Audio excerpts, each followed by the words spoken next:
There we go. We're live. All right, everybody. Welcome back to another episode of Explain It. My name is Caroline. My co-host Ingryd will be here in a little bit, but we have a special guest today. I think a majority of you guys know who this incredible, lovely, charming, gorgeous, awesome person is. This is Tanisha Epps, one of my best friends and the industry expert on midterm rentals and everything else you can need and more. So Tanisha, thank you so much for joining us today. Look at that, perfect timing. The co-host Ingryd decided to pop in here. So Ingryd, hello. Hi. Hey, Ingryd. My hair, what is my hair doing? Well, you look staticky on my end, so I think it'll be okay. Your hair looks perfect. Yeah. All right, thank you. But thank you for joining us. I know that you were on some calls, but I just gave our introduction and we're ready to get started. I want to just say for everybody who's watching this, you might be watching us live, you might be watching us after the fact. This is something that we do for free. Our podcast is called Explain It, completely for free. Please, if you are watching, if you're on Instagram Live or if you are listening, please give that like button on YouTube. Hit the subscribe. We're trying to make this as free as possible so we can help more people get out of the rat race and have financial freedom so you guys can do whatever the heck you want. If you're finding any value in here, please let us know. And if you have any questions or anything that you'd like us to talk about, we are taking topics. Actually, I believe I need to update my link tree because Ingryd is it on your link tree right now? Where if you would like to join our podcast and you're an expert in an industry, we are starting to take some requests to join us. So we'd like to highlight you if you are an expert. The whole point of this is to ask questions and to learn. We started being curious and asking questions. So this is how we can help other people. Ask questions, ask them in the side chat. We're going to get to Tanisha. With that being said, thank you guys for tuning in. Tanisha, where are you in the world and who are you? I know I gave you that introduction, but who are you for everybody who's tuning in? Yeah, as you can see on the screen, wherever it is, my name is Tanisha Epps, and I am an investor based out of Richmond, Virginia. Mm-hmm. And I love these two ladies on the screen. Can I just start there? These are my girls. This is so exciting to be on the show with you because I remember the day we were on the phone and you were trying to come up with the name for your show. Mm-hmm. And I don't know what I said, but Ingryd said, I got it. And then here came Explain It. So it's pretty cool. It is really neat how you kind of brainstorm with your people. You're part of our campfire. You're part of the people we want to talk about and how the market's changing and what we're going into to really get it so we can all hang out together on vacations and do whatever you want. So you're part of the reason why our podcast exists. I mean, I watch it every week, so I'm right in the comments with everybody else. You are. You're one of the realest friends that I have. You're really a good friend. You're very supportive. So I love that about you. And just for everybody on here, if you ever do have the opportunity to talk to Tanisha, she's going to drop an option for you soon to talk to her. Do not waste any of it. Seriously, she will give you the shirt off of her back to help you out. So Tanisha, thank you so much for squeezing us in. I know it's been a very busy week for you. You just won an amazing contest that you didn't even know you were a part of. And now you got to go fly private jet to a freaking, what is it, a resort? What else happening? What's going on in your life because you've been such a giver? You know, the funny thing is, I really don't know a whole ton about it. So let's just start there. What I do know is I got chosen to take Pace's spot on a private jet to hang out with Ed Milet. That's the biggest part that I know. I also know that it's part of the Tim Tebow Foundation. So Pace and Jamil made a donation to the Tim Tebow Foundation, and it got them this seat on this plane for this 2 or 3 day event. And both myself from Sub 2 and then Mahmoud from Astro got chosen. Mahmoud's awesome too. Yeah, so I love Mahmoud. Yeah, I know, me too. He's awesome. I met him at the not the Golden Ticket, the TV show premiere, the second one, when we were all out there. So yeah, he's going to be going too. That's really cool. So for everybody, if you don't know who Ed Milet is, one of the I think all of us got to see him for the first time in Vegas last year. He's got a book called The Power of One More. You guys should check him out. I'm very excited for you. I would almost say jealous, but I'm not, because I know you're going to come back and share everything with us. It's a great opportunity. And this was given to you because everybody in our private community voted for you. It wasn't even like Pace handpicked you. It was everybody was throwing your name in the bucket and you were picked because of everything that you do. So again, I just want to say this. If you ever get the opportunity for Tanisha to help you with your midterm rental, if you want to partner with her, if you ever just get the chance to see her, go up, introduce yourself, and you make a friend for life when you make a friend out of Tanisha. So I'm very blessed to know you, Ingrid. I know you feel the same way. So I'm ready to kind of get into the thick of this here because I know we only have an hour, and we were talking about doing something where we could do a bonus outside of this. So I want to be mindful of everybody's time. So you do midterm rentals. Where are you located, Tanisha? So I'm located. Can we pause for a moment? Can we ask Tanisha, how did she get started? You know, what did you, you know, what were you first doing? And because it kind of lends like why you chose midterm rentals, right? So maybe you can give us a little bit of like who Tanisha is and what were you doing, girl? Yeah. So the funny thing is that like most people, right, you get this book called Rich Dad, Poor Dad. So my fiance gave me this book probably 10 years ago. And I picked it up and read like the first 5 pages, and then I put it down. So I'm like, I don't really have time to read this book. And then I decided I was going to get into real estate by being a realtor. And that didn't really work out so well because I had just started working from home from a job that I traveled for 10 years. So I literally knew like nobody. And as a realtor, you probably need to know some people, and you probably shouldn't be an introvert. So those 2 things did not go well for me, like at all. So some years down the road, just before COVID, I picked up that book again. I was literally cleaning off a bookshelf. And I said, oh, let me pick this book up again. I showed it to my fiance. I'm like, yeah, do you remember when you gave me this book? And he said, yeah, did you read it? Well, no, I didn't. So I started reading the book again. And I think for me, the big piece was I was at a different place in my mindset. And so where I was 10 years ago is nowhere near where I am today. And just reading the book really resonated with me very differently than it did the first time I tried to pick it up. So I started looking up local meetups for real estate, kind of connecting with people, going to some local meetup groups. And I literally pulled the trigger, surprisingly enough, because I take forever to make a decision. Like it takes me 2 years to buy a car. It's really, really bad. So I went to this meetup and I'm like, okay, I think I can do this. I connected with a lender. I got approved for a line of credit. It was great. And then COVID happened and they stopped lending. And I'm like, well, what am I gonna do now? So I had the bright idea to get a home equity line of credit on my house. So I'm like, okay, well, I need money to do something, and they're not lending. So I have wonderful credit. I can just qualify for traditional loans. So I read another book about long distance real estate investing because where I lived was extremely expensive. And I just really followed the directions in the book. And I bought 4 houses in 7 months, which was wonderful. 4 houses in 7 months. They're all like traditional rentals. Wait, what? 4 houses in 7 months? Yep. 4 houses, 7 months. The traditional way. So you had to go put your down payment and you have loans on them. Yeah, exactly. What markets were those in? They're all in Fort Wayne, Indiana. You know where they are. They're from the Hoosier state, where you can buy a house for $100. Hoosier Daddy. Okay, got it. Hoosier Daddy. That's where she's buying them, up in northern Indiana, where the Mad Ants are. Okay, anyways, go ahead, Tanisha. Yeah, you know what's funny is I know somebody who played for the Mad Ants. Well, I know who the Mad. If you guys don't know who the Mad Ants are, they're like a G League team for the NBA. So they're the go up there and hang out. I used to play at the Space Center up there. That's where I had my AAU tournaments. So I know Indiana. That's a good. Hey, Fort Wayne, you got a smaller college. You got this. It's a good market to be in if you're going to be in Indiana. Yeah, okay. It's a very good market, and the rentals do really well there. I have a great property manager. It's phenomenal. But my problem was I was going to run out of money really fast, and I didn't know what to do after. So I did a Google search and said how to buy real estate without your own money. And then this guy named Pace Morby started stalking me on YouTube. He just doesn't know it. And needless to say, I went down the rabbit hole like everybody else, tried to join a Facebook group that I thought was free.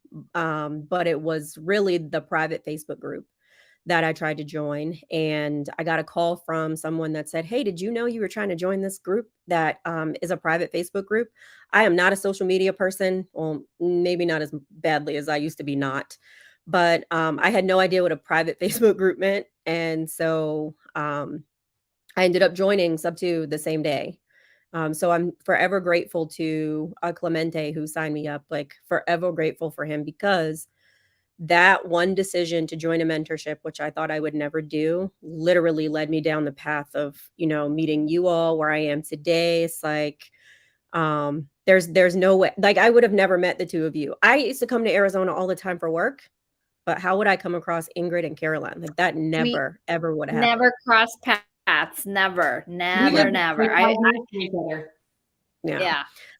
Seriously, it's how we all met. Like, this is why we love each other. It's because of Sub 2. Mm-hmm. Some of my best friends have come from it. I know that you guys are two, like we talk every day. We all, the three of us talk every day. And I want to ask you, because I was on YouTube University. Again, we're trying to give out information for free, and it's going into, you guys have to take action on this. But I know Ingryd's answer to this because we talked about this, but Tanisha, for you, how much has joining a mentorship or getting a roadmap sped up your process of getting out of the rat race of having a W-2 like forever? It changed everything. And I will tell you, like I'm not cheap. Okay. I'll call myself fiscally responsible. Same. Okay. Fiscally responsible. I'm not cheap. But in my mind, I just said, hey, I can go figure it out. So the fact that you all are giving out such amazing value for free, like I've learned so much from your Explain It podcast, just from listening. I mean, it's unbelievable how much I learned. Like the person who was on talking about insurance, was it a week ago? Oh my goodness. Ingryd hooked us up with that. Chris came off. He's my insurance dude. Mm-hmm. Yeah, you're in the comments asking a bunch of questions, and these were questions that were pertinent to you because you're in the middle of doing these rentals. Like they were all pertinent. I literally took up all the questions. I said, if you impress Tanisha, that means you're good, because she may also not just be fiscally responsible, but she's got a high sense of knowing who knows their shit and who doesn't. So I love it. Yeah. Well, I just want to say this as well, guys. Don't just sit in here and consume. Don't just consume forever, because I know I used to do that. It's something we can get lost in. Don't get in the analysis paralysis. Go mess up something and then come to a reputable source and ask them questions. And that's how you're really going to learn more. You learn through experience more than anything else. So I love that you do that, Tanisha. I want to get back to you. Continue on. So you joined Sub 2, changed your life. Joined Sub 2, changed my life. That's the short version, because I literally could sit here and talk about that all day, about how I am not even close to the same person I was when I joined in, I think it was March of 2021. So we're going into 23. But my problem was I had still no idea what I wanted to do, right? So creative finance, it's a wonderful tool. But if you don't know what you're going to do with the houses that you purchase, and you don't understand exit strategies, and you don't understand acquisition, and then if you're a person who's actually afraid to call people because you're an introvert and you're not a salesperson, it is very difficult sometimes to get out of your own head. And so what you do is start chasing the shiny objects that you see other people being successful in. And it's really tough for people to accept the fact that they can't do everything. And especially that you can't do everything by yourself, and that you don't have to. So I was stuck there for a really long time. So I would see. I got the disease, guys. I think we've all had the shiny object syndrome. It's terrible. Yeah. For everybody on here, when I got it so bad, I had $15 in my bank account. I had so many shiny objects. Literally why we created this podcast, why we do all these things. We don't want anybody to be in the same situation that we were in. Yeah, I was there for probably the better part of a year, at least. And really, it was just because I hadn't taken the time to really sit down and draw what my goals were. So like the thing I talk to people now when they ask me about a specific niche, or they're asking me where to get started, the first thing I ask them is, what are your personal goals? Like, what life do you want to live? Because that's really the barometer for everything else that you're going to do. It will be the thing that makes you work hard when you don't want to work. It will be the thing that drives you when you want to quit, or when people around you are telling you you cannot do it. So you have to remember what those things are. And for me, like when people say financial freedom, I did like, what does that mean though? For what purpose? So having your purpose and your goals and your drive and what is it that you're working toward is so important, even bigger than the business and the real estate. because at the end of the day, we still all have to live life. And it's okay for us to have dreams that are just for ourselves, not just for children, not just for a spouse. It's okay to dream big for yourself and bring them along in that process. And that's the biggest thing I talk to people a lot when they're looking to get started in real estate, which is really the thing that kind of drove me down my path, because I said, I want to do a couple of things, which is I don't want to have someone tell me when I'm supposed to work every day, right? I want to be able to go to Disney World whenever I want. I mean, I'm a big Disney fanatic. It's bad. And I want my fiance to be able to do whatever he wants to do. Like, those things are really important, very important to me. And so what I thought was, okay, if I want to go to Disney every day or whenever I want to, I can't do that if I don't figure out something that's going to be consistent and that I'll actually work at and that I actually care about. So probably about a year-ish ago, my fiance got me this whiteboard.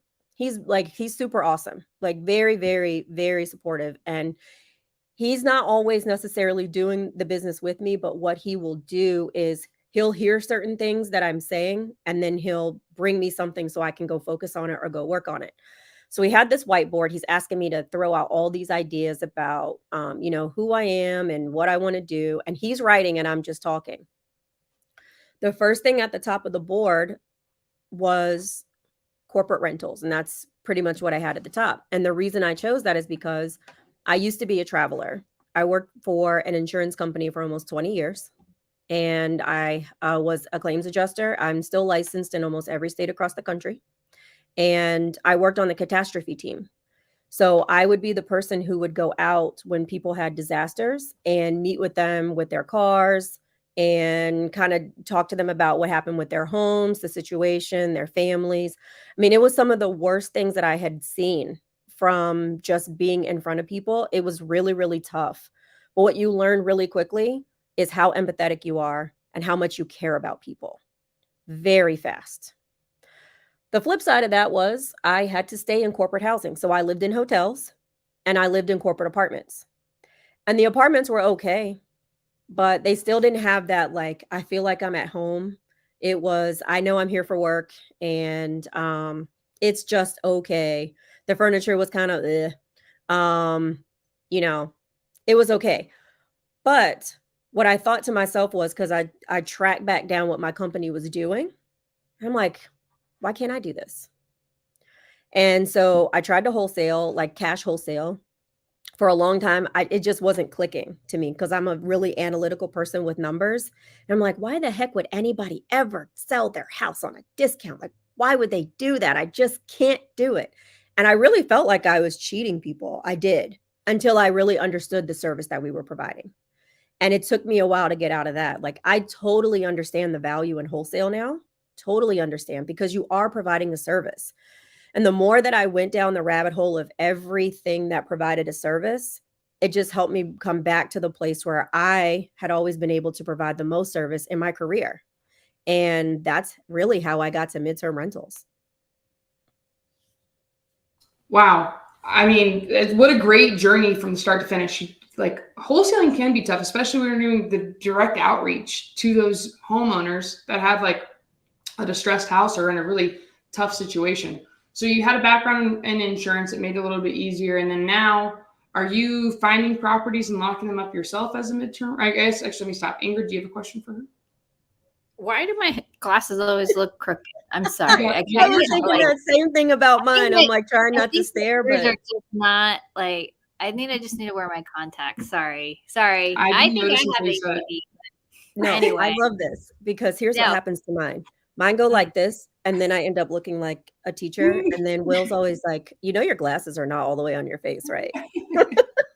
It's like a running joke in my house. So somebody's asking, what is a midterm rental? But before we get there, I want to take pause for a second. Okay. So we just heard somebody tell us she didn't know what the F she was doing to start.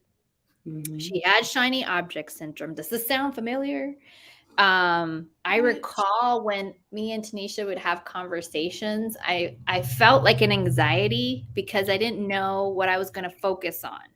Mm-hmm. And And then like, how were we supposed to provide value? Because PACE would always talk about make sure you're providing, value to the community. Make sure you're providing, and not just sub to community, just everywhere. So that like we need to be thinking differently, not just be the wholesaler that's just the wholesaler, right?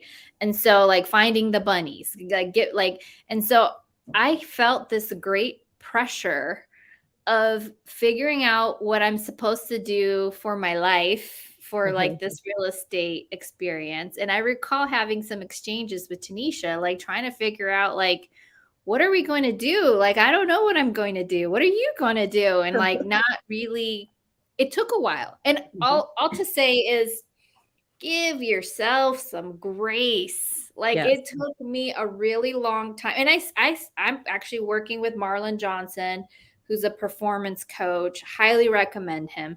And I'm still going through the process of like, where do I focus? And it's because I would actually argue when you're an intellect like Tanisha, you have choices. Some people, and take this the wrong, right, or whatever way, some people can only do one thing because that's the only thing they're going to be good at. But when you're good at so many things, sometimes it's actually really hard to distill what are you going to focus on. And I would argue that Tanisha's that girl. She can do numbers. She is close. She knows how to talk to people. Yeah, so it's like where am I going to focus? So I love that you pulled from a value proposition. I love that you pulled from your previous experience. And hello, it's like the highest margins you can make other than maybe assisted living. Like assisted living makes some crazy, crazy margins. But next to that, I would say from a regular run-the-mill long-term exercise, midterms is where it's at. So tell us a little bit about what is a midterm rental. So I love this because I did an episode on my own YouTube channel that said, what the heck is a midterm rental? Because it doesn't, in my opinion, it doesn't really mean anything unless you have a client avatar defined. And so what I will say is the Airbnb version is anything more than 28 days. What I say is it's monthly stays. And it could be 1 month, 2 months, 10 months. It could be any of those. Your client avatar may determine how long somebody's going to stay with you, but it's not like a vacation. So, like short-term rentals, I do not call them Airbnb because Airbnb is a platform. So I've gotten really good about not saying that.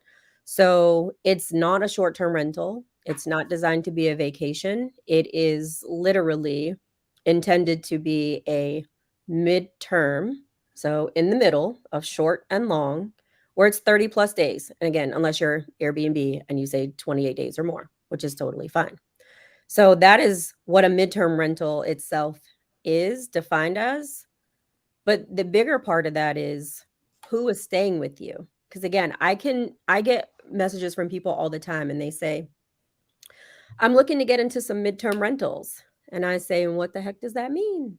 And they say, travel nurses. And I say, okay, that's great. That's one avatar of a midterm rental client. But that does not mean that's the only people. But they're how many avatars would you say midterm rentals have on average? On average, just I know it can be infinite, but like just so we have an idea, because typically, so we have LTRs, long-term rentals, we have STRs, short-term rentals, we have MTRs, midterm rentals. I don't know whatever if you do like sober housing and everything else. Long-term rentals, you're typically looking at families or maybe like college students for a year. Like you don't have as many avatars for long-term rentals typically. Short-term, it's going to be vacation stays. And then midterm, we know one is nurses, pilots. Yep. Yeah, I would say, so you have travel medical professionals. I will never say a nurse. So for example, I have an apartment right now that I've had, as a matter of fact, I just re-signed the lease last week. This is my first arbitrage, and we can talk about what that is in just a second. So this is my first arbitrage where I rented a place and then I sublease it back out. I furnished it and sublease it back out. And my travel medical professional that's staying there is a radiology tech. And she and I just had this conversation about a week ago for people thinking, oh, travel nurse, travel nurse, travel nurse. Like there's so many other people that travel in the medical industry other than nurses. So she's a radiology tech, and she just told me that she extended her contract until February. She's already been with me since February. So guess what? I have a built-in tenant until February at minimum, which is phenomenal. And she's about to help me gather more people from her hospital because they keep asking her where she's staying. So I just had a meeting today at that same location with my designer. Shout out to myself for delegation, because that was another problem. That's important. That's so important, because so many of us are like, okay, let me just put on my, okay, I can lock this house up. Okay, hang on. Now let me furnish it. Also, hang on, wait, let me figure out when the next tenant's gonna be. Hang on, wait, let me set up my bank accounts for this. Hang on, wait, now I gotta get a pool guy over here. I'm gonna take all my hats off the wall. Hang on, wait, let me figure out. Let's get bookkeeping. Yeah, bookkeeping. What about insurance? Don't wear a million hats, guys. Don't get lost wearing a million hats. Do the delegation. Okay, first thing. Why did Caroline have so many hats? Delegation for the wealth creation. Don't forget all your social media platforms.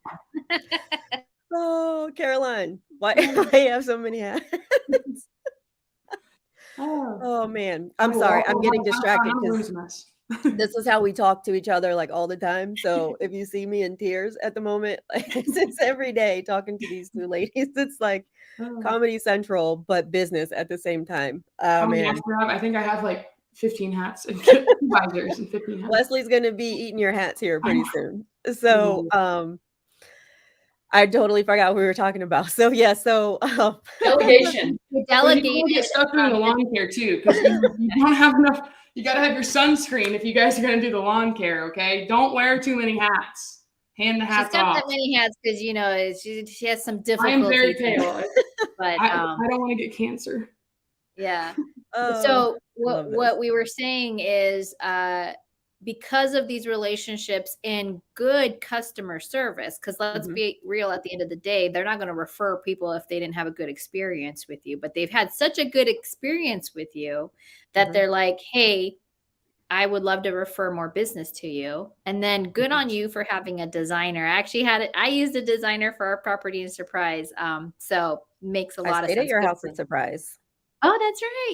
Yes. So then tell us, okay, so this was an arbitrage, and is it an apartment? It's an apartment. So is your goal then to rent more apartments in that complex to do this? That was not my intention until I expanded my client avatar. And so the other cool thing is, like, my goal is not to be an arbitrager overall, but I do have cash flow goals right now. And so because my cash flow goal is highly important, because I like to have other things fund my life, like my Lego habit, all those good things, then I have to have other ways to do that, because I love creative finance. I love buying homes, but I don't buy a house every day, right? I just don't. And so arbitrage is a good way for me to fit, but I have to know who my client avatar is. And so now that I have the travel medical professional piece, the relationships that I've continued to build with people, with realtors, with property managers, with other companies, now I'm able to expand my client avatar and my client reach. And so I actually have more demand and more need for people to come and stay. Like like a lot of times in my apartment before, I love Caroline so much. Before my travel medical professional. Delegate. Yes, delegation is so important. I had a lot of people that were staying because they were in between homes. They just sold their house and they needed a place to stay until their next house was ready. Great people. And I screen people very heavily. Like, I ask a lot of questions about why they're staying with me, because I want to make sure that, number one, I'm tracking my client avatars, because now I know who I can target and market to based on who is staying with me and the reasons. So again, this is the difference between, maybe some people who are just starting out with short-term rentals or Airbnb on the Airbnb platform or VRBO, whatever those sites may be. Well, a lot of people don't ask questions. They're just happy to take a booking. They have on instant booking, they keep it moving, they collect the money. But I want to know why my people are with me, because number one, I want to understand my own client avatar. And also, I want to give them an experience that's what they need. And so, if I have somebody that is moving to this area and they don't know very well, I'm going to give them things that are for the area, and I'm going to help them get to know the area so they can get used to living here. So I will ask people, what do you need to know? Is there anything I can help you with? Sometimes I'll go meet people and take them out to lunch and just talk about the location. Now, I try not to bother my people, so I really just ask what it is that they need. And some people they're so grateful for that because they don't know the area, or they're leaving and their realtor's like, "Hey, I don't know what to do, but this person doesn't want to do a rent back."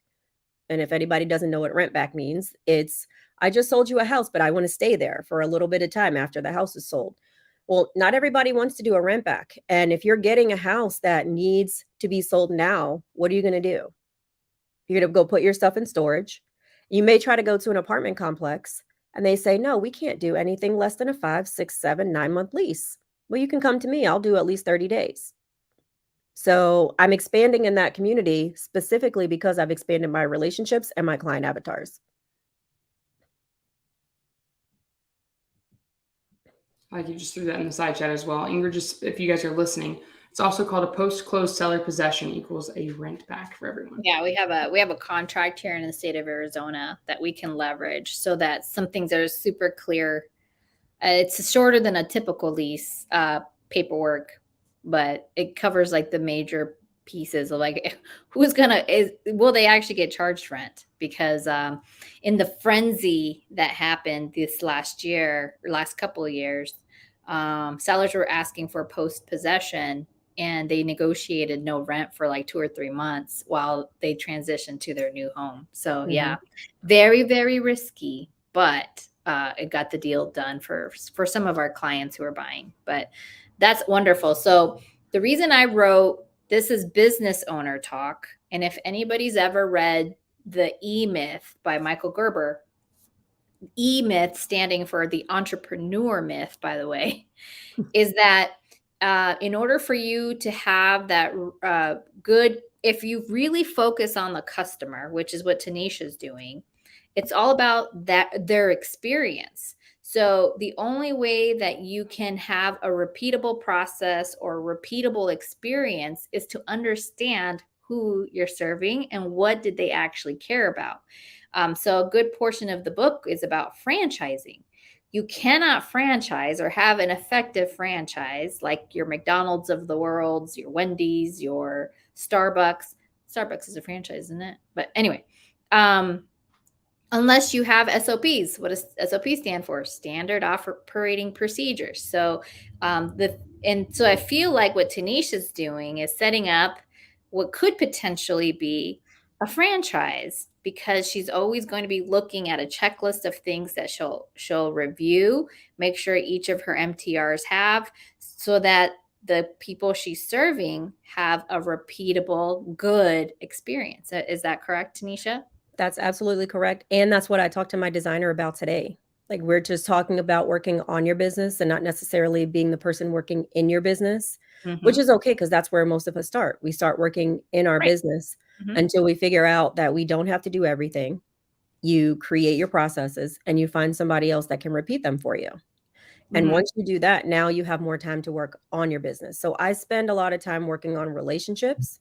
That is my number one thing, is the relationship building piece, because I actually care about every single person that I work with, whether it's the handyman, whether it's the cleaners. Like, I actually overpay people, whether it's good or bad, but I overpay people, because I want them to know that I value their service, but also I can get people to drop what they're doing it's pretty quick. Like, I needed to get my cleaners out to a place I just got somebody into last week. I literally had to move out after 3 months, and I had another request for the same house, and I got to move in within 48 hours. And my cleaner dropped everything to get in there, because I actually do longer breaks on purpose just to give them time to get in, check all the furniture. But these people needed to move like quickly. So my cleaner dropped everything that she was doing, got over to my place and got it cleaned. It's because I pay her well, and I You're dependable, and they always know show they that. can count on you. Mm-hmm. Yeah. Yep. Always show that. I employ the same strategy with my cleaner. Shout out to Hung, who gave me his cleaner out in Houston, and the cleaner that we have out in our Houston midterm rental, like, which is now a midterm rental. She was my Airbnb cleaner, but you know, she actually dropped all her Airbnb clients and is only focused on midterm rentals, or if it's a like somebody's primary home as a housekeeper. So when she told me that, I felt honored that she stayed with me. And she's like, because you respect our time and you pay us well. And so I was like, okay, girl, I got you. That's So, what people want. At the end of the day, people want to be understood and heard. And if you treat people well, they're going to go the extra mile for you. yeah. Yeah. And have flexibility, right? When you can. Like I recall, like she's like, hey, I can't work on Sundays. And I said, that's totally okay. 'Cause I respected that. So it did put more pressure on Monday, Tuesday turnovers when it was an Airbnb, but it was the reality. So Agreed. Yeah. I want to get to a few more questions because we only have a little bit left here. So we talked before this happened. What is a host avatar, Tanisha? You were telling me about some of the things we can talk about. Okay, we have your client avatars. What is a host avatar? Yeah, so a host avatar is really you defining, honestly, how much you want to be involved in the business. So for me, like I do all my own guest communications, but I'm also a hospitality person. Unfortunately, not everybody cares about hospitality.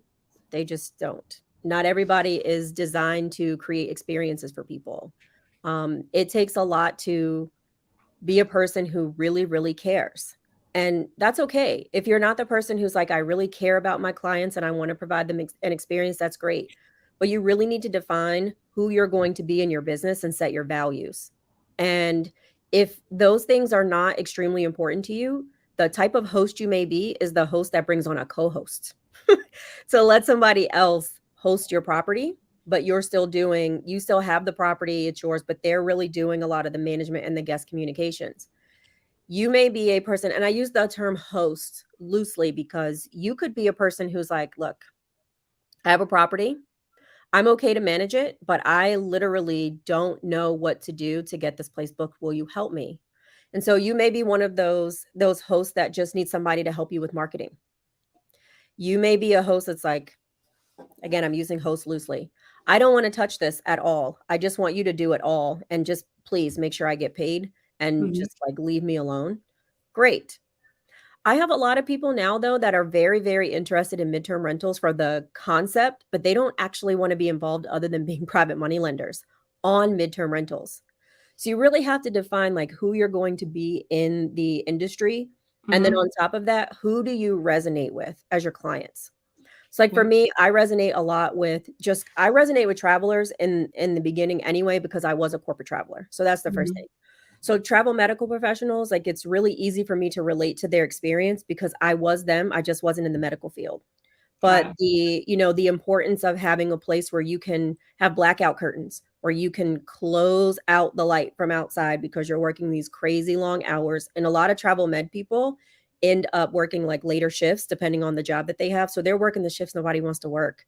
So when they come home, it's light outside. Not only do those curtains block out light, but they also block out sound.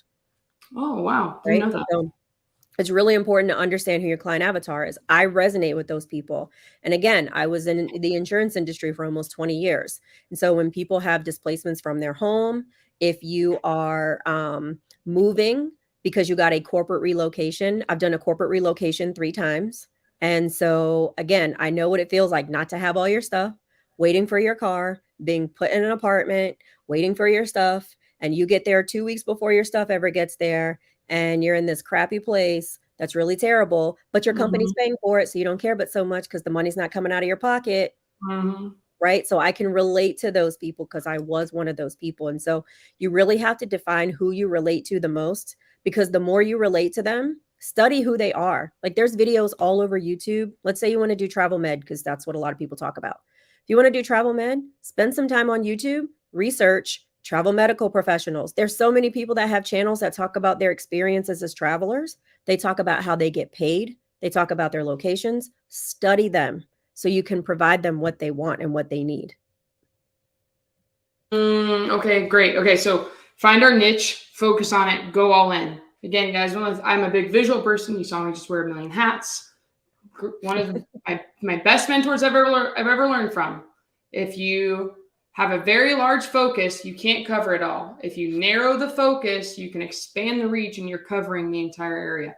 Focus on one thing. Narrow down what you want to do. Midterm rentals are a life hack. If you guys heard me talking about this, Tanisha just got a property that had no furniture, nothing, completely vacant, nothing in it. Rented out for $5,000 a month for insurance. So there are opportunities here to be cash flowing on these, and this is very important. So really niche down on that. I'm going to do rapid fire here because look, I want to get to all the questions that are in the side chat. So we'll get to this one really quickly because it's a good one. Do you have Legos in all of your midterm rentals?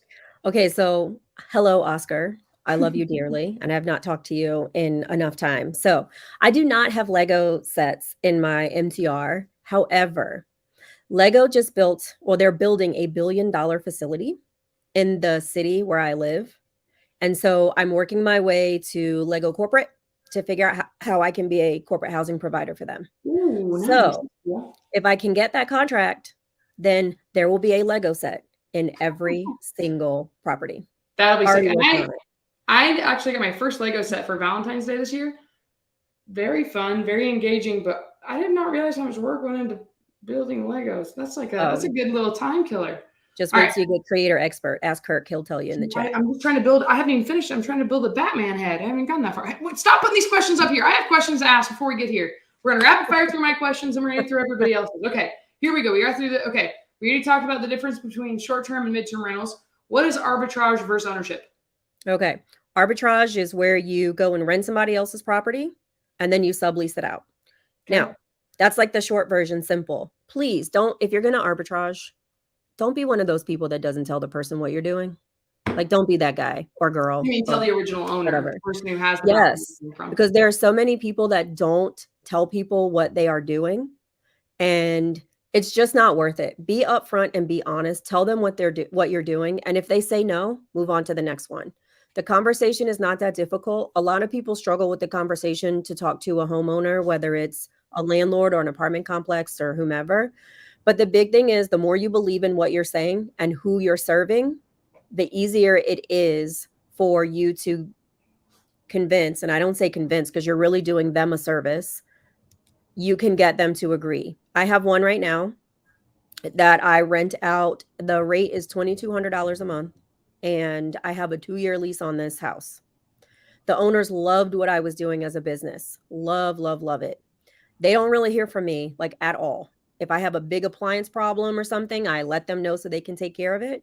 But otherwise, no problems with them. The first time I had that house rented out, $5,000 a month. Second time I had the house rented out, $5,600 a month. Next time I had it rented out, $7,200 a month. Oh my, are you for real right now? That's what I'm saying. You know, this is some cash flow queen right here. Right. This is important because, guys, have you ever negative cash flowed on a property?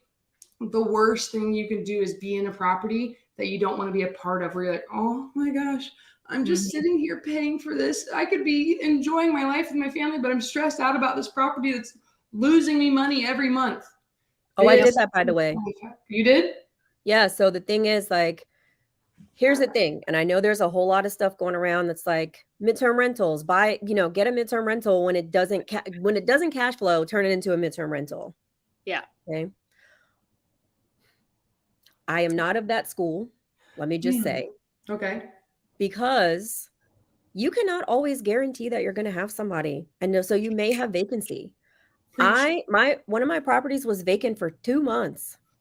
2 months. And luckily I've built enough relationships going forward now that I don't have that problem anymore. But I saw somebody in the chat ask, like, what do you do when you want to quit? You freak out a little bit. And you freak out. And then you go call people like Caroline and Ingryd to reset your mindset. Or like my mindset coach is Keston Glasgow. So he's my mindset coach. I text him, I call him, and I reset myself. And then the question I always ask myself, because my good friend Yasser asked, have you done everything you could? And the answer was no. And so you get your butt back to working and you figure out how to make it work. Okay. I like to pause there for a moment because I had the same experience, right? Tanisha, you know that I was going through some struggles with a couple of properties, but my Tucson one, because I was asking about midterm rental, because I have an update for you. I remember Pace saying once, if you haven't found your solution, you haven't talked to enough people. And so that is like a phrase that has a lot of rent in my headspace, you know, like it constantly is in my mind when I feel like I can't solve a problem. If I cannot solve a problem, I haven't talked to enough people. And I started loosely telling people in my Rolodex don't exist anymore, but my phone, that, hey, sorry for my delay in some communication. I was refinancing a house, looking for tenants, blah, blah, blah. So this guy who I did behavioral health with, who I was helping get behavioral health stuff here in the Phoenix metro area, he's like, oh, I'll rent your property. I was like, wait, what? So we're working on a lease right now. And is it like significant cash flow? No, but it's enough for me to say I'm not going to worry about this property anymore. And so like our PITI is like 3,300 something, and he's going to rent it for $4,000 a month. And for me, like, I can live with that. So anyway, that's phenomenal. That was my update, Tanisha. Anyway. That's really, really exciting. You're right. Talk to more people. Yeah, I love that. And that's an honest conversation you had too. You have to look at yourself and be like, you got to look at yourself in the mirror every day and be like, am I really trying, or am I just pushing this off because I'm stressed out? That's a tough conversation to have. We guys, we don't like being uncomfortable as human beings. So thank you for sharing that. Here's my next question. Victim mentality. Sorry. Yeah, it's a victim. Ingrid, I had a conversation with Ingrid. Like, Caroline, are you doing this? Or are you being real, or is this like a victim mindset? I was like, you're right. I'm kind of being a little big about it. I might have a victim mindset. So have your campfire that's going to like tell you the truth, and be like, the best friends you can have are the ones that are going to like tell it to you straight. They'll have your tears on their shoulder, and they're the ones that you can really depend on. You don't, if you're surrounded by a bunch of yes men, get out. All right. I have a few more questions on rattle through, then I want to get to everybody else's. I know we're running out of time here. So here's the next one. How do you have conversations on arbitrage? Here it is. And some negotiation tactics for the leases. Awesome. So the first thing when you're doing an arbitrage is, and this is with anything, right? What's the problem you're trying to solve for the other person? Because it's not about you. It's about them. If you know what their problem is, like let's say you have a landlord, their number one problem is they have a property that they need to get rented because they don't want to pay out of pocket for it, right? So that's number one. So if you're coming to them and you're saying, I want to be your tenant, that's a problem solved there. Now, most landlords are going to ask you, especially if you say that this is your business. You'll have some people that say, are you doing Airbnb? Because, that's what they call it. Now, for me, I don't. So I tell them, no, I'm not doing what you would consider short-term rentals. Here's who I rent to. I rent to travel professionals. I rent to people that are displaced from their homes and people who are moving in and out of the area. Those are my main client avatars. That's what I tell them. Corporate relocations, things of that sort. I will come in and I will furnish your property. The cool part about that is, because I am running a business, I have incentive to make sure that your property is very well taken care of. So I do regular cleanings. I am in constant communication with my guests, and I'm going to be the best tenant that you've ever had. That's literally what I tell them every time. Like super simple. And then I always throw in, hey, guess what? I'm not going to call you when there's a light bulb out in the refrigerator, because that has actually happened to me with one of my long-term tenants. Hey, Tanisha, there's a light bulb out in the refrigerator. Do you think you could replace it? No, but Home Depot's down the street. You can go spend $1.90, yeah. $2, whatever it is. So you're not going to get those calls from me. And I set expectations of what I will call them for and what I won't call them for. And that's it. I just keep it that simple. I just figure out from the mindset of a landlord. Now, I am a landlord, so I know what the problems are, but do a Google search and say, what are the biggest things landlords complain about? Figure out what they are, and then come up with a solution to solve it. And then you're their best tenant ever. As they say no, it's okay. Just move on to the next one, because you will get someone say yes. All right. Good. I like that. Straight to the point. Thank you. Let's get to the next one I have for you here. Pricing. This is important.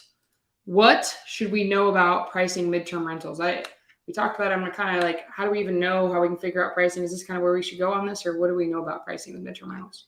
Yeah, it really, number one, it depends on your client avatar. Like that's the important piece. And I am extremely conservative. Like when I could say conservative, I have a house that's in Arizona. And as a matter of fact, I was told not to buy this house, which is okay. So I have a house in Arizona that we bought on a sub two. So we took over somebody's payments and we're making the payment on their behalf. Our PITI in this house is about 2,700. And then we have a small HOA fee and then our utilities. That house cost us about $3,500 a month. But I said that we probably would make somewhere around 5,500 to 6,000. Okay. That's me being extremely, extremely conservative. I use Furnish Finder to look at pricing. But here's the thing about Furnish Finder, which I love them as a company. I think what they're trying to do in the industry is phenomenal. But their pricing is not based on necessarily having direct, clear data. So I use a lot of resources. Like Airbnb is still a great tool if you're looking at pricing for what other people are doing for longer term stays. And I will tell you, I just read an article today from Airbnb about some changes that they're doing with their program. So they're really gearing toward making it easier to find 30-day stays. So you can use Airbnb as your barometer. Again, I look at whatever the minimums are. I don't go for the highest thing that people are putting on there, because if you do, you're tell us why. You're setting yourself up for failure, guys. Okay. Because it's a mentality. Be conservative always. Don't count your money until it's in the bank account. Oh my gosh, I got this property under contract. I'm about to make $20,000. And then oh my gosh, they actually owed an extra $19,000 or whatever it may be. Like, oh, that's going to eat your profit. Be conservative. And then when you have those opportunities where people reach out to you, then's your opportunity to negotiate. Now, I've gotten to be a really good negotiator. So that same house I said $6,000 is rented out for $8,500. Phenomenal. Pay going into month 3. Nice. Okay, cool. Next one. Where can we list midterm rentals? So it really depends, again, who your client avatar is. So you can go to Furnish Finder again. So here's the thing about Furnish Finder. People think that it's only for travel medical professionals. It is not. I get requests all the time on there from insurance displacements. I get requests on there from students for student housing, professors that are in an area. I get other companies reaching out to me. So corporate companies that are having their people come to the area because they're working on projects. I get stuff like that all the time from Furnish Finder. So Zillow, you can still use Zillow. It's a very good resource. I list my properties on Zillow. And I actually had a request today for one for $9,000 on one of my properties on Zillow. I'm just really specific on the keywords that I'm using, which is telling people I'm doing extended stays over 30 days. I literally list it in the description, and you'll have people that reach out to you. As a matter of fact, I think I had a sports agent reach out to me last week for one of their clients. So again, this is why I say, midterms it really just depends on who is your client avatar and who you want to go after. Okay, so I think we should just end this here. I don't know if anybody's getting any more value. I think we should just stop it. Tanisha, thank you for coming on. Everybody for attending. I'm just kidding.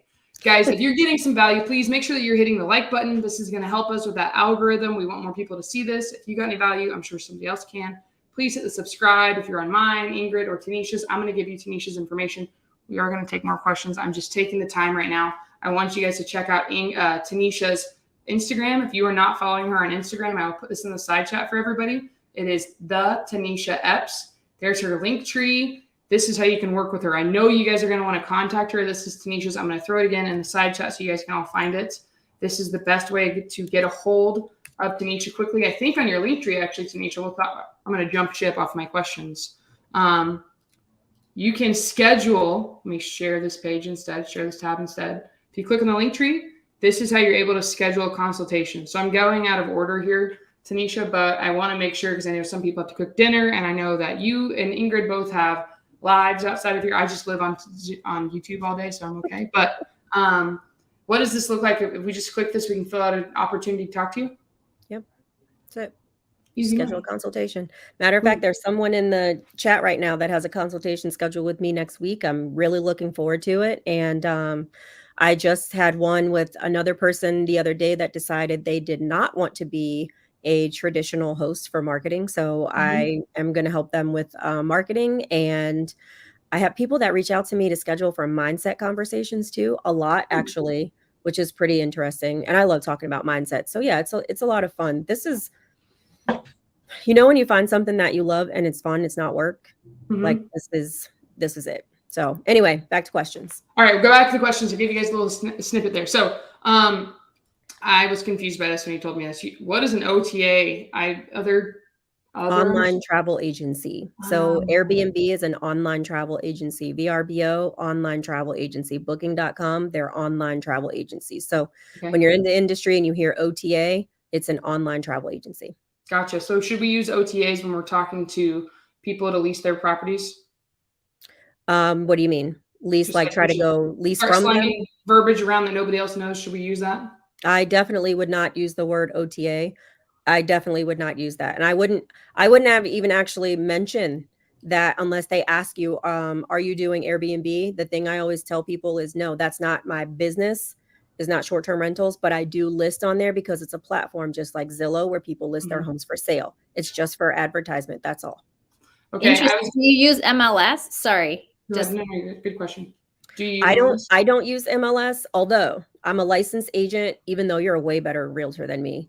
But I'm a licensed agent where I live, but I don't use MLS. But you could use MLS, right? Just like you can use sites like, there are other sites that will transfer your rentals to a lot of places, like Avail, right? It will transfer your rentals to multiple platforms. So you can do all of those. I don't use the MLS, but again, you're a way better realtor than me too. I should have been doing a little bit longer. Last thing I was hoping it was going to be, I'm going to give you homework, Tanisha. You need to put on your link tree, your buy box or what areas you're buying in. Cause I was looking, I didn't see it. How do we know where you're going to be buying? Cause guys, whenever you want to reach out to Tanisha, to Ingryd, myself, this is what you need to keep in mind. What do I want? We talked about this at the beginning of the episode. You have to have clarity on what you want. You need to be specific. Don't just say, I want financial freedom. What does financial freedom look like? 2, who's going to help you get it? So if you guys are looking to start making some cash flow on your freaking properties, Tanisha is the person you should be talking to. What does Tanisha want? Tanisha, I'm assuming you want deals and private money. Deals, private money. I'm always working with people for marketing too. So, I want to work with good people. That's what I want to do. I just want to work with people that I like and, who we can build relationships with and have fun doing it. That's the part that I really care about. Okay. So if I message you on Instagram later, should I just say, what's up? I need midterm rental stuff. Hook me up. No. I mean, you can't. It's quickly not be responded to. Please, yes, please be specific. And so I'll put the disclaimer out, like, please. Introduce yourself. What's that? Oh, yeah, definitely introduce yourself. But I can't always get back to people like in 5 minutes. I get a lot of messages and I have a job and I have a business that I'm running and I have a family. So, just my thing is I always respect other people's time. And, I just think that there's a level of gratitude that we all have for each other and for our time. And as long as we're good with that, then we're good. Can I answer one more question real quick? Go for it. Answer it. Because I'm going to go through all the stuff. Now we will get to the questions in the side chat. So go ahead. What's your other question? So you may get to this question, but this one is extremely important and I get asked about it all the time. So people ask about regulations when it comes to short-term rentals versus midterm rentals, which is why a bunch of people are now moving over to, again, their version of midterm rentals. So it is extremely important that you read the regulations for the area where you're located, because just because you hear, oh, there's a short-term rental ban, that does not mean that doesn't apply also on what may be midterm rentals. Because I have people reach out to me all the time and they're like, hey, this HOA or this state only allows 6-month rentals. You cannot guarantee that somebody's going to stay with you for 6 months. You cannot. And there have been times I get literally a 30-day stay or just 2 months. And sometimes people will extend, but you cannot guarantee that. So please, don't assume that just because something doesn't work for short term, that it automatically works for midterm. It's extremely important to do your research for the area and look at what the location allows, because a lot of these places are getting very savvy about how they're writing these things because they really want to focus on homeowners and long-term renters. That's it. Especially in condo communities. They're really savvy. I saw one someone sent me in Vegas. The condo community, it was written so well that it literally said, basically, don't try to trick us and sublease to your own company for a 1-year lease and then go rent to other people on a sublease after that. And if they find out that you did it, they will put themselves in the place of the landlord. Automatically, your CC&Rs allow them to step in as the landlord. They can kick your people out, fine you, and potentially push your property into an HOA foreclosure. That's how detailed they were. And it was well written. So whatever attorney wrote that, good for them. The attorney was running that HOA and everything. Yeah. So those are things to really think about. Yeah. Yeah. Read over everything. Ingrid, do you have anything before I rapid fire through the other questions? Well, I almost bought a property and sub 2, trying to run through things quickly. And I recently found out from the tenant, who's technically the nephew to the aunt who left the country and left them the house. Essentially, they're sub 2ing it without any paperwork. He's like, yeah, I just read in our CC&Rs that we can't have tenants. And I was like, oh my God, I almost bought this house from you. Like, I almost bought this house and I wouldn't have been able to. So what would I have done? You had to do a wrap. Wrap it, baby. Yep. I would have wrapped it, but still, I'm like, oh man. You gotta go find a wrap buyer. Yeah. All right. Tanisha, when I want to message you and work with you, should I ask you how I can contact your contacts? Definitely not, because the answer is like, I'm not going to tell you. Why? Because you spent so much time learning this and going through this and building those relationships? Yeah, that's the important pieces. So I get that question a lot, which is, hey, can you just tell me every single person that you work with at every company? Can you just give me your whole list? Give me your whole Rolodex. Can you just give it to me? Well, no, I can't. Number one, because half of those relationships I built over the last 20 years. And secondarily, my relationships are with those people. Like, it's extremely important that I keep the integrity of those relationships. So I can't like just create a list and drop it on YouTube and be like, oh, here you go. Yeah, that actually happened to someone that I know recently that called one of my companies. They had given out contact there and the person was extremely upset. And I literally had to like try to help fix it. And she was pretty mad. Okay, so I already put it up on the screen. So the next thing we should do is not ask you all the companies that you use, correct? Yeah, same boat, guys. All right. No, but let's give a hint. I'm going to give a hint to somebody where they can pick up potential contacts. LinkedIn. LinkedIn literally is a business platform. So you're going to find business contacts. And guess who doesn't have all these, what is it, TPC, TCC, TCPA compliant, whatever. Yeah. Because when you're doing a business to business, there's less requirements. So just, a little heads up, a little nugget, like, hey. Here, yep. Put this on. All right. LinkedIn, you can use others. Again, Google searches are wonderful, right? Yes. Google searches are great. It's just the problem becomes that what happens is, and you know this, what happens is everybody wants the like super, super shortcut. And instead of actually putting in some of the work, which actually, to be honest, gives you a lot more value if you put in some of the work yourself and then come back to someone and say, hey, here's what I did. What do you think? Can we talk through it? Like that is way more valuable for you than me just giving you my contacts. And even if I gave the whole list, most people wouldn't know what to do with it anyway. Oh, you heard? They wouldn't know what to do and they wouldn't do the work. And that becomes, that's right. That becomes the thing. So be willing to put in the work. That's all I'm saying with any business. Like it's one thing to say I'm doing something. I'm a wholesaler, but are you putting in the work?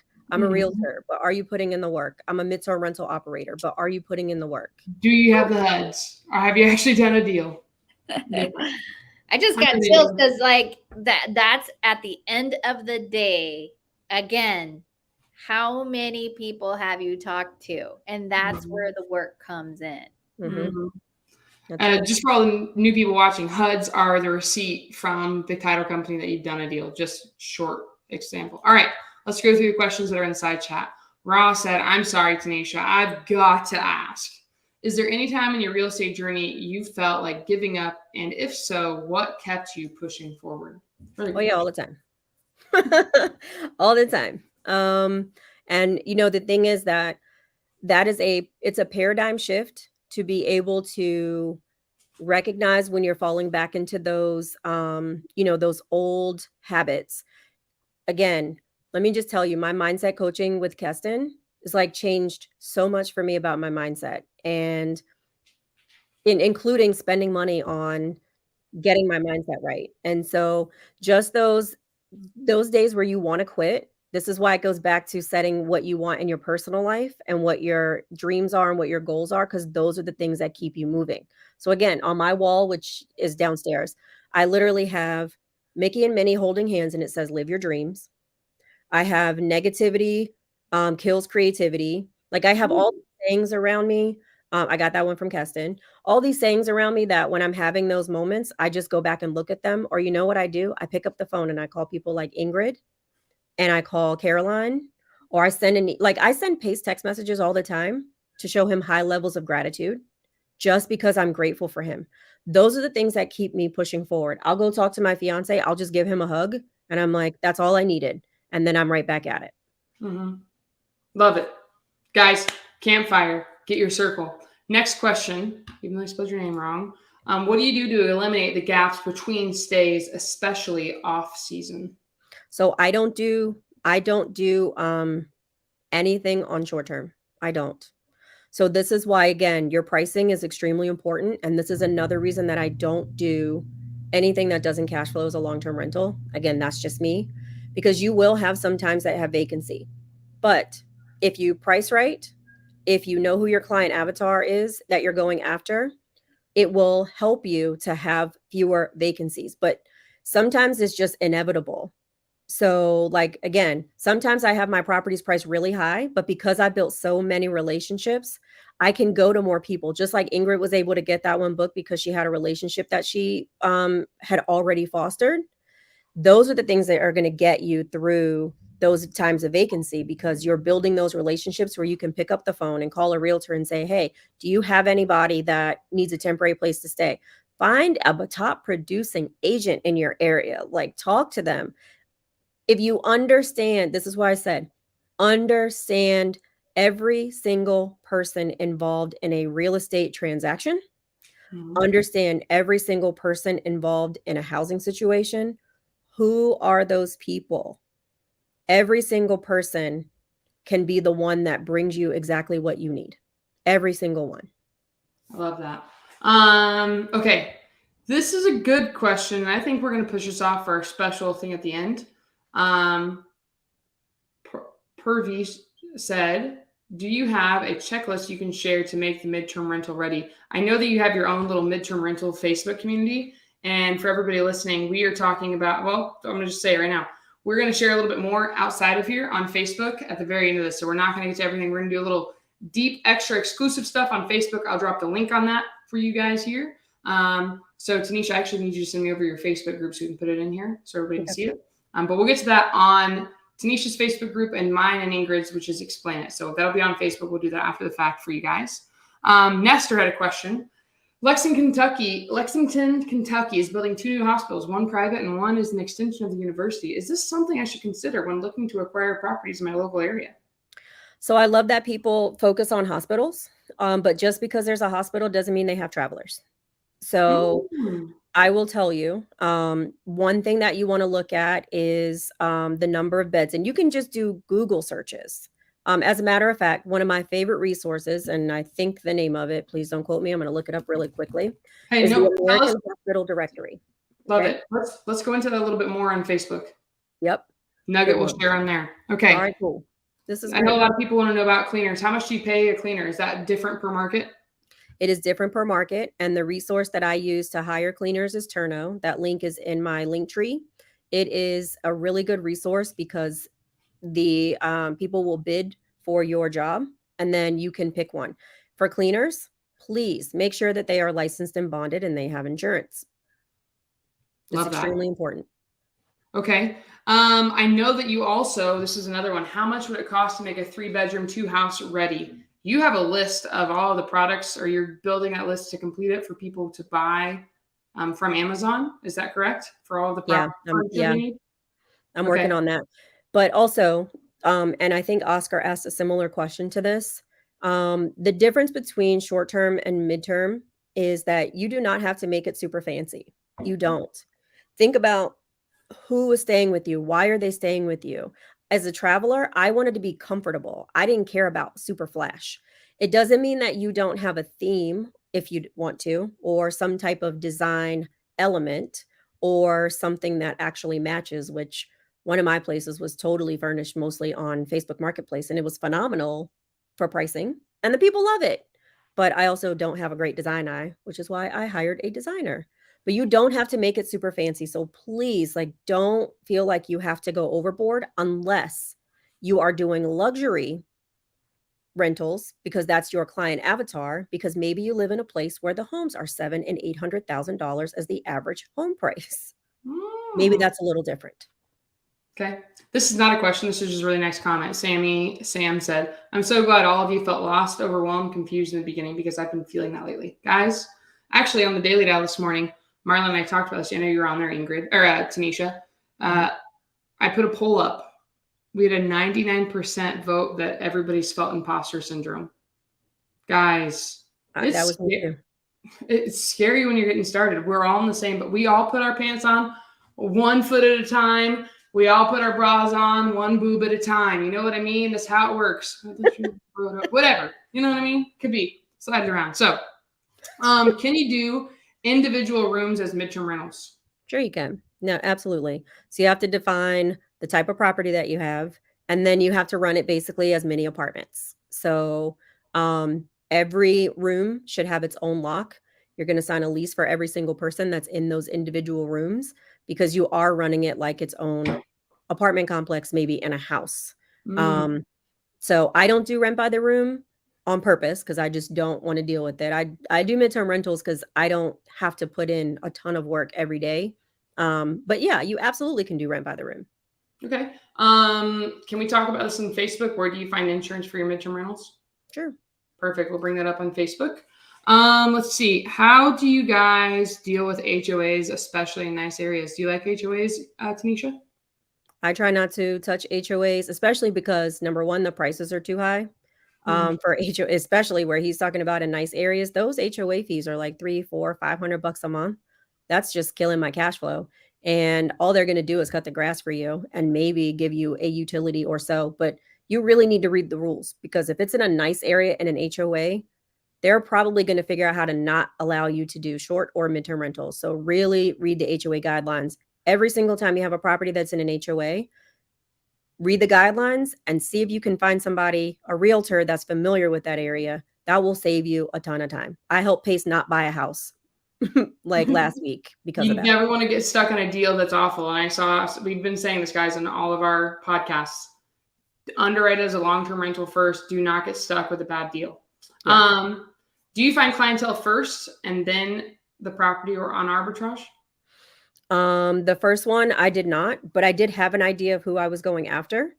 My first one was a test. It was a serious test, but I also had the money to lose, by the way, just in case. Like, not that I would be happy about it, but I did have the money to lose. Like, I literally put in my mind 3 months of vacancy, and I was okay with it just in case. Because I really wanted to test my own knowledge and the business. So,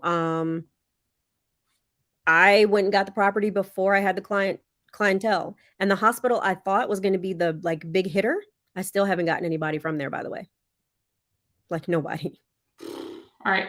Ingryd, I'm going to let you take over from here. We're at 4:53. I'm going to let you ask Andriana's question. We can even take it to Facebook if you'd like. So Ingryd, handing the mic to you. Do you have a different pricing system for insurance versus corporate housing? I think we take this to the private Facebook group. So if you guys want to join us and you want to continue the conversation and we get to a little bit more nitty gritty, come over to mine and Caroline's group called Explain It with Caroline and Ingryd. Join it, and we can talk to the wonderful Tanisha and have some more conversation about your granular questions. Cool. All right. I think we bring it close from here. I was going to make the new link. We're going to wrap it up. If you guys check up our Facebook. Tanisha, anything else you want to say while I put this link out? I think I just put the link into my group, maybe. I'm not sure. I think that worked. Maybe. Thank you so much. Like, I have such a high level of respect for both of you, and I'm so grateful that you asked me to come on your show. Like, I'm really, really grateful. I appreciate you both. Don't make me Seriously. cry. Don't make me cry. This is what happens when you got all these emotional. Anyway, I won't say what's coming down the pike this month, but I want to say and remind everybody that this podcast is for free 99. So make sure you're hitting those subscribe buttons on either my or Caroline's YouTube channel while you're at it. Also on Tanisha's. Make sure you like this episode. You're sharing this episode. We really do appreciate it. That's all we ask. We're not asking you to pay anything. We're just asking you to share everything. Sharing is caring. And we would love any feedback you have. Like, what could we do better? What else? Like, what guests you think you really need to get on? I'm actually working on a guest right now who does assisted living, and she does it at like a high, and talk about imposter syndrome. Like, I've actually struggled asking her to come to this podcast because I'm like, why does she want to talk to little old me? Like, her lowest cash flowing property is 10 grand a month. That's her lowest. Ooh. And I'm like, geez, Mary and Joseph. Like, so I know she's amazing. We'll see if we can get her on the podcast, but that's the one I'm working on. But remember, in order for us to try hard for you, we need your loyalty. We need you to subscribe. We need you to hit the like button, the thumbs up button. But so which Facebook group are we continuing the conversation in? So we are going to be able to do it on both. I've actually given Tanisha the link, so it's going to go to Tanisha's link and ours. So we're going to explain it. I just put it in the side chat on Facebook here. If you guys are on Instagram Live, just go to explain it on. I'll even put the link in Instagram so you guys can have it. We're going to start in 2 minutes. That gives everybody a bathroom break. We're going to finish the questions we didn't answer here. Thank you so much, Tanisha. I love you. Ingryd, it's so good to see you again. Guys, do something. Oh my gosh, I forgot to mention one thing. On Monday, I haven't even got to tell Tanisha or Ingryd this. Monday, starting 75 soft. I'm actually going to put the details out later. I'd like for you guys all to join me if you're interested. I know Ingryd just finished 75. Ingryd, it's actually not like 75 hard. It's one workout a day. Okay. It's a flexible diet, 90% clean. Drink half of your weight in ounces of water a day. It's more attainable, but I'll tell you this much. I think you've even said this, Ingryd.